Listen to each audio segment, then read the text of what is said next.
Em 12 de julho de 1942, vastos territórios da parte ocidental da União Soviética estavam sob controle alemão, e os esforços soviéticos para libertar essas zonas dos alemães eram em vão. O segundo exército de assalto da frente Volkov tentou aliviar o cerco de Leningrado, mas foi por sua vez cercado pela Wehrmacht e brutalmente derrotado.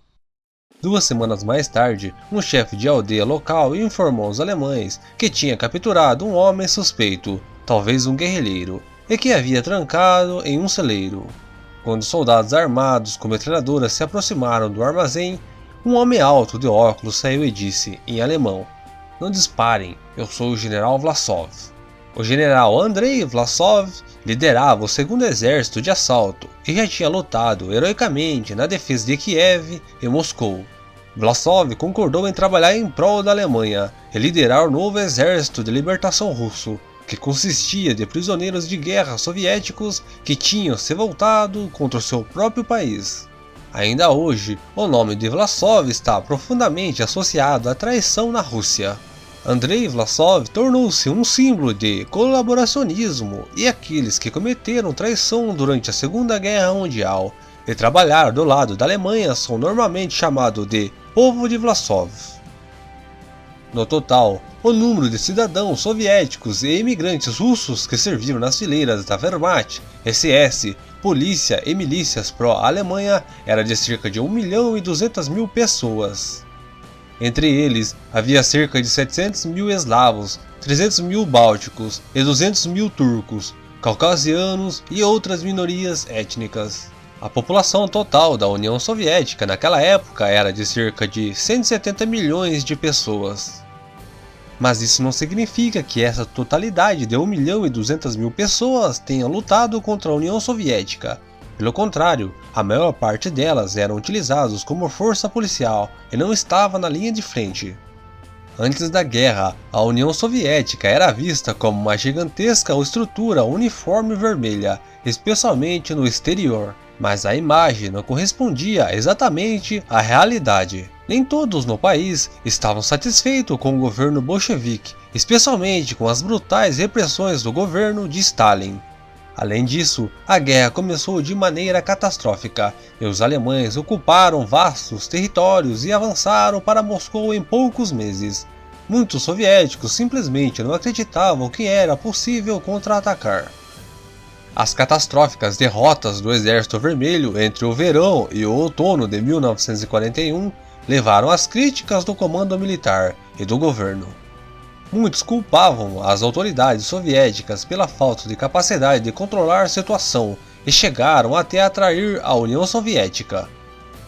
A maioria dos soviéticos que lutaram pela Alemanha tornou-se pessoal auxiliar dos alemães por causa das circunstâncias. Eles queriam escolher o mal menor ou simplesmente salvar suas próprias vidas. Além disso, o governo soviético não fez nada para evitar esses casos. Desde o início da guerra, os prisioneiros de guerra soviéticos libertados foram tratados com desconfiança pelo governo da União Soviética e considerados como potenciais traidores. Além disso, muitos odiavam os bolcheviques e lutavam contra a União Soviética por razões ideológicas. Entre eles estavam os imigrantes do Exército Branco, que tiveram que abandonar a Rússia após a vitória dos Vermelhos. Mas apenas uma pequena parte deles estava do lado dos alemães, assim como os habitantes dos territórios que a União Soviética tinha anexado antes do começo da Segunda Guerra Mundial. Os antigos países bálticos independentes e zonas da Ucrânia e da Bielorrússia Ocidental. A ideia de criar uma Rússia sem comunistas foi popular entre os funcionários do Reich. Felizmente para Moscou, Hitler rejeitou essa possibilidade e nem sequer queria ouvir falar de um Estado russo. Sua doutrina exigia a destruição não apenas da União Soviética, mas também da própria noção do Estado russo, capturando todo o seu espaço vital. Hitler disse: "A coisa mais estúpida a fazer nos territórios ocupados do leste é dar armas às nações ocupadas." Assim, até 1944, os alemães usaram os soviéticos pró-Alemanha, inclusive Vlasov e seu exército de libertação russo, apenas como ferramenta de propaganda. Eles bombardearam o Exército Vermelho com panfletos, mas se recusaram a dar a Vlasov qualquer exército real para comandar. Outra formação russa dentro da Wehrmacht, o Corpo de Proteção da Rússia, foi usado na Iugoslávia para lutar contra guerrilheiros locais entre 1942 e 1944.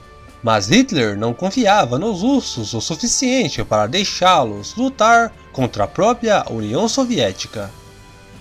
Tudo mudou em setembro de 1944, quando o Exército Vermelho começou a se aproximar da Alemanha. Os alemães estavam desesperados e dispostos a fazer de tudo para preservar seu império. O próprio Himmler encontrou-se com Andrei Vlasov e aprovou a criação do Comitê para a Libertação dos Povos da Rússia e de suas forças militares, com mais de 50.000 soldados, sob o comando de Vlasov. Vlasov lutou contra o Exército Vermelho apenas por 3 meses, entre fevereiro e abril de 1945. Após a sua derrota, Vlasov e todos os seus comandantes foram capturados, rapidamente julgados, executados e esquecidos. E assim, mais uma vez, eu vou ficando por aqui. Espero muito que você tenha gostado do vídeo e se gostou, não se esqueça de se inscrever no canal, deixar o seu gostei e ativar o poderoso sininho de notificações. Dicas e sugestões para os próximos vídeos você pode deixar aqui embaixo nos comentários. Eu me chamo Claudinei. Te desejo um excelente dia.